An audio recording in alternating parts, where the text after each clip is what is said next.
بنیادی طور پر یہ سوال ہر شخص کے ذہن میں رہتا ہے کہ کیا یہ جمہوریت ایک مستحکم نظام ہے جس سے ایک ملک ترقی کر سکے، جس سے ملک کے اندر فسادات ختم ہو جائے۔ دیکھو، اسلام نے جو نظام پیش کیا تھا اس کے مقابلے میں یہ جو جمہوریت ہے، اگر ہم جمہوریت پر ذرا نظر دوڑائے تو مجھے تو یہ ایک مستحکم نظام بالکل نہیں لگتا ہے۔ دیکھو، آج آپ پاکستان کے اندر دیکھ لو کیا حالات چل رہے ہیں۔ ایک پارٹی وہ یعنی اقتدار میں آ جاتی ہے تو دوسری پارٹی وہ ہمیشہ اس طلب میں رہتی ہے کہ کب میں اس کو اقتدار سے گراؤں، اور اقتدار کا جو زمام ہے وہ میں اپنے ہاتھ میں لے لوں، اقتدار کی جو ذمہ داریاں ہیں وہ اپنے ہاتھ میں لے لوں، وزیر اعظم میرا ہو، وزیر خزانہ میرا ہو، وزیر دفاع میرا ہو، یعنی سارا سسٹم میرے ہاتھ میں ہو۔ ہر ایک پارٹی اس ایک تگ و دو میں رہتی ہے۔ جمہوریت کا بنیاد اگر ہم دیکھ لیں تو ٹھیک ہے، ایک نیک نیتی پر اس کا قیام کیا گیا تھا۔ جمہوریت کا معنی ہوتا ہے ڈیموکریسی کا، کہ عوام کی حاکمیت، یعنی بنیادی طور پر بادشاہ تو ایک آدمی ہو، وزیر دفاع یعنی سسٹم تو ایک چند لوگوں کے پاس ہو، لیکن ان لوگوں کو منتخب کرنے والے وہ عوام ہی ہو، اور عوام ہی نے ان لوگوں کو منتخب کیا ہوا ہو۔ لیکن آج ہم یہ دعویٰ تو نہیں کر سکتے ہیں کہ لازمی طور پر جو اقتدار میں جو پارٹی ہوگی وہ عوام نے ہی منتخب کی ہوگی، بلکہ کبھی کبھی پارٹی تو اپنے زور پر بھی آ جاتی ہے، اور اس کی ایک پاور ہوتی ہے، اس پاور کی بنیاد پر یا کسی نے کسی قانون کو لاگو کرتے ہوئے وہ سسٹم کو اپنے ہاتھ میں لے لیتی ہے۔ لیکن بنیادی طور پر جو جمہوری نظام ہے آج تک یہ ہمیشہ غیر مستحکم نظام رہا ہے،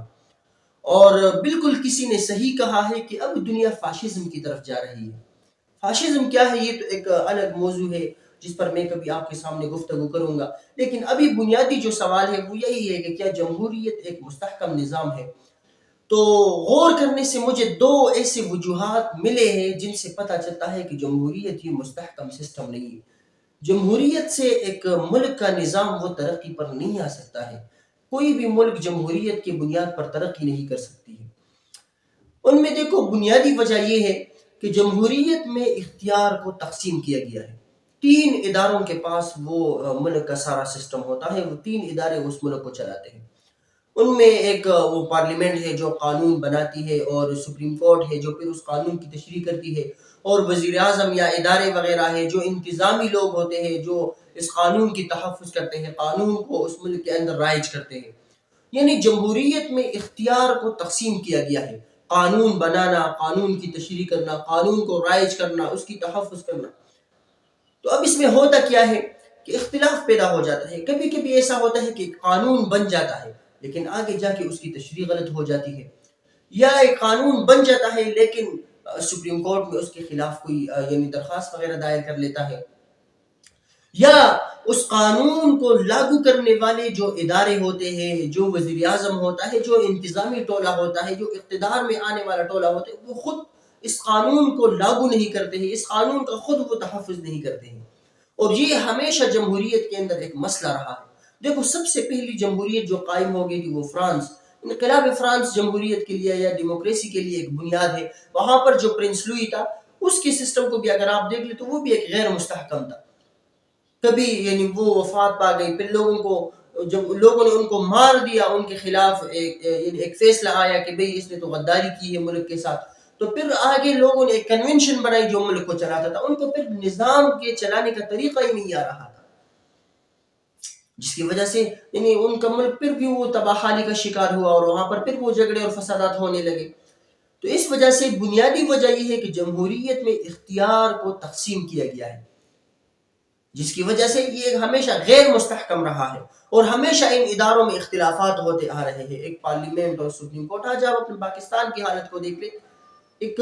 یعنی تقابلی فضا بن چکی ہے۔ پارلیمنٹ اور سپریم کورٹ ایک دوسرے کے مخالف ہوتا ہے، ایک پارلیمنٹ جو قانون بناتا ہے سپریم کورٹ میں اس پر آبجیکشن ہو جاتی ہے، وہ قانون رد ہو جاتا ہے، وغیرہ وغیرہ۔ تو یہ ایک بنیادی وجہ ہے جس سے کہا جا سکتا ہے کہ جمہوریت یہ ایک مستحکم اور سٹیبل سسٹم نہیں ہے۔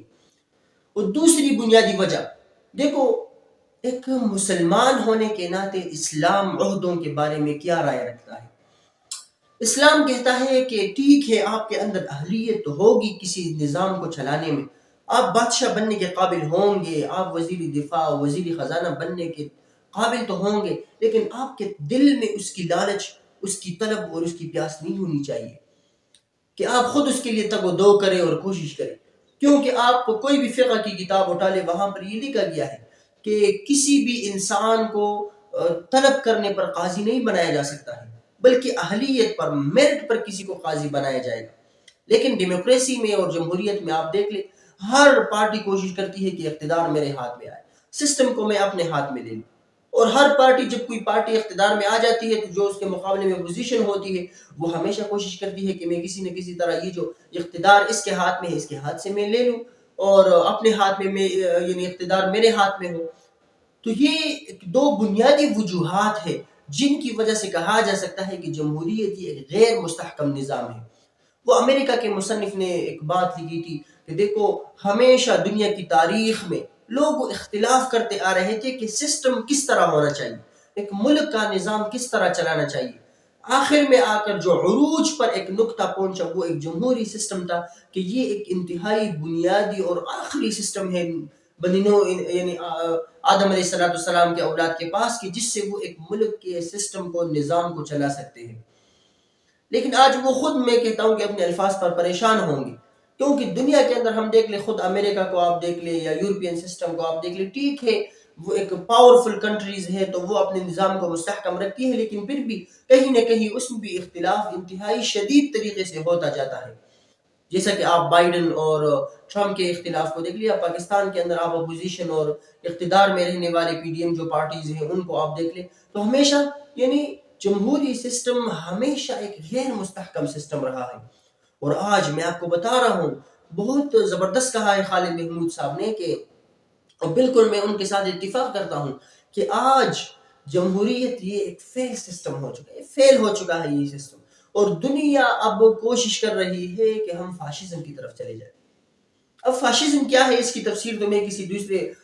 پروگرام میں آپ کے سامنے بیان کروں گا، لیکن آج دنیا بھی وہ فاشزم کی طرف جا رہی ہے، اور ڈیموکریسی اور جمہوریت کو وہ ختم کرنا چاہتی ہے، لیکن ان کے پاس ختم کرنے کے لیے کوئی وجہ جواز نہیں ہے،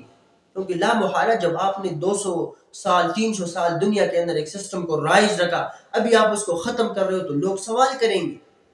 عوام کے ذہن میں ایک سوال پیدا ہوگا، کیوں اس سسٹم کو ختم کیا جا رہا ہے، کیوں ڈیموکریسی کو ختم کیا جا رہا ہے، کیوں فاشزم کو دنیا کے اندر لاگو کیا جا رہا ہے۔ فاشزم یعنی جو چائنا کا سسٹم ہے، وہ زیادہ تر یعنی 100% تو ہم اس کو فاشزم نہیں کہہ سکتے، لیکن پھر بھی 90% یا 80% وہ پھر بھی ایک فاشزم والا سسٹم ہے۔